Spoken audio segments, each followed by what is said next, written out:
નમસ્કાર વિદ્યાર્થી મિત્રો, સ્વાગત છે તમારું તમારી પોતાની યુટ્યુબ ચેનલ માય ટીચિંગ ક્લાસમાં।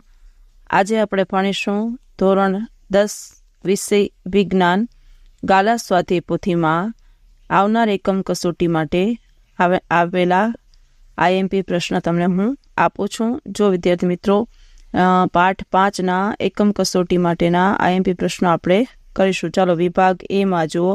વિભાગ એમાં ખાલી જગ્યામાં વનસ્પતિઓમાં ખાલી જગ્યા પાણીના વહન માટે જવાબદાર છે। પછી યકૃત અને સ્વાદુપિંડના સ્ત્રાવ નાના આંતરડામાં કાર્ય કરે છે। શ્વસન ક્રિયાના પ્રથમ તબક્કામાં ગ્લુકોઝનું પાયરુવેટમાં રૂપાંતર થાય છે। આ ત્રણેય પ્રશ્નો મોસ્ટ આઈએમપી છે। પછી છે શ્વાસ અંદર લેવામાં આવે ત્યારે ખાલી જગ્યા એટલે કે ઉરોદર પટલ ચપટો બનવાને કારણે ઉરસ્ય ગૃહા મોટી બને છે। એ પણ આઈએમપી છે, તમે ટીક કરતા જાઓ। પછી ખરા ખોટા વિધાનો તમારે બધા પાકા કરી લેવાના છે, એ બધા આઈએમપી છે।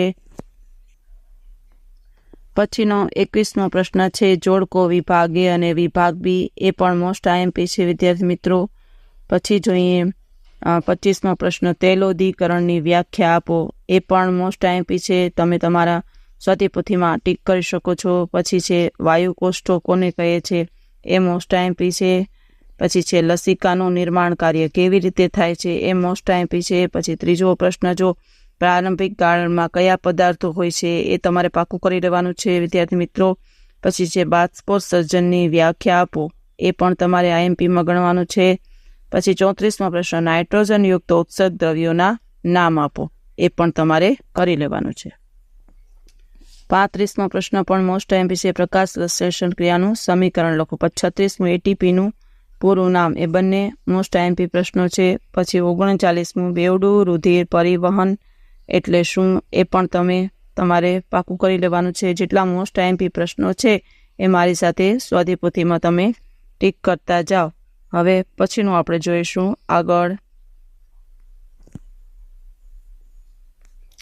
પછીનો પ્રશ્ન જો અસંગત જોડ કઈ છે, એ તમારે જોડકામાં શોધીને લખવાનું છે। જવાબ પણ આપેલા છે સાથે વિદ્યાર્થી મિત્રો। પછી હવે વિભાગ બી જોઈશું। વિભાગ બીમાં જો પહેલો પ્રશ્ન છે તફાવત છે રચના અને ક્રિયાવિધિની તુલના કરો તો વાયુ કોષ્ઠો અને મૂત્રપિંડ નલિકા, એ તમારે મોસ્ટ આઈએમપી છે એટલે તમારે ટીક કરી લેવાનું છે। આગળ જોઈએ પછીનો પ્રશ્ન ટીક કરો જો તો ફૂટપાથ ધરાવતા એક કોષી પ્રાણીનું નામ આપો, આ પ્રાણી પોષણ કેવી રીતે મેળવે છે, આકૃતિ દોરી સમજાવો।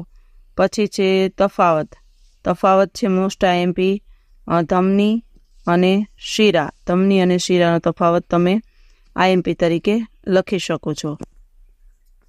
પછી આવશે મનુષ્યના પાચન તંત્રના કોઈ પણ 4 અવયવોના નામ, દરેકનું એક એક કાર્ય।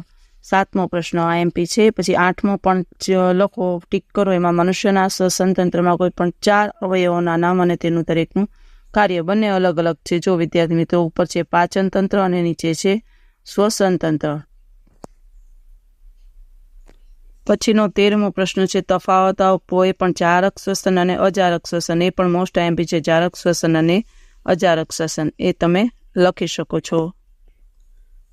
હવે વિભાગ સી ચાલુ કરીશું। વિભાગ સીમાં વિદ્યાર્થી મિત્રો આઈએમપી જોઈએ।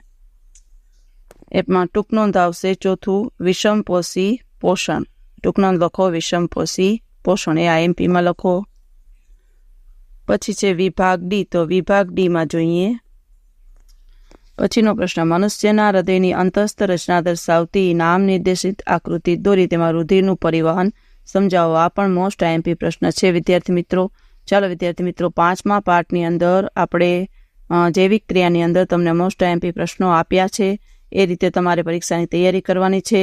આ રીતે દરેક પાઠના આપણે આઈએમપી પ્રશ્ન મૂકીશું વિદ્યાર્થી મિત્રો।